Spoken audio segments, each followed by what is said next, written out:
Bienvenidos a la sexta lección del curso Biología Bachillerato por Madurez. Veremos el tema herencia no mendeliana y manipulación de la herencia. Punto. Antecedentes de los principios no mendelianos. Thomas Hunt utilizó a la mosca de la fruta Drosophila melanogaster como objeto de estudio, y descubrió que algunos rasgos hereditarios estaban relacionados con el sexo del individuo. Hermann Ekin propuso la existencia de un cromosoma sexual. El 20 define al sexo femenino y XY para el sexo masculino. Actualmente se sabe que esto no se cumple en todas las especies. Los humanos tenemos un total de 46 cromosomas, 23 pares.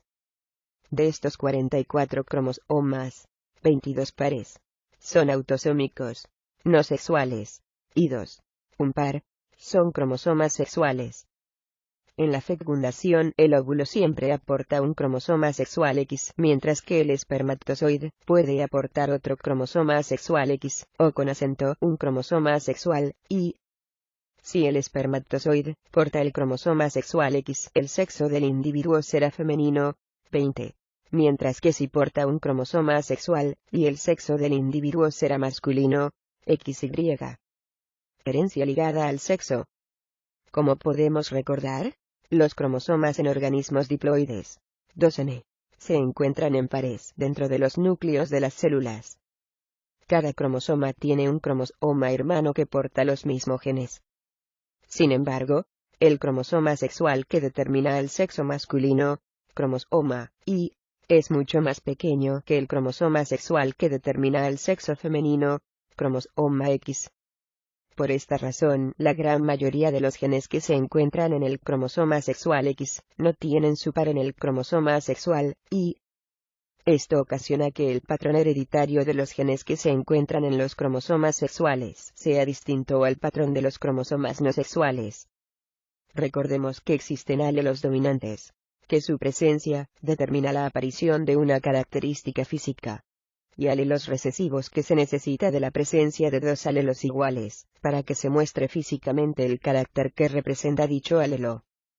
En cromosomas sexuales, en el sexo masculino, los genes al carecer de un par, solo se necesita de la presencia de un alelo recesivo, para que se muestre físicamente el carácter. De hecho, por dicha razón muchas enfermedades se dice que están ligadas al sexo. Algunos ejemplos son: daltonismo.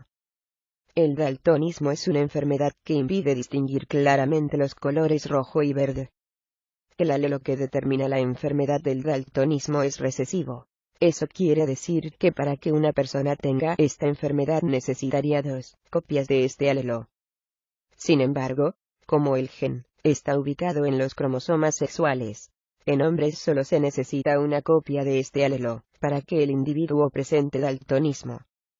Mientras que para que una mujer sea daltónica se necesitaría que el padre sea daltónico, y la madre sea portadora de la enfermedad daltónica.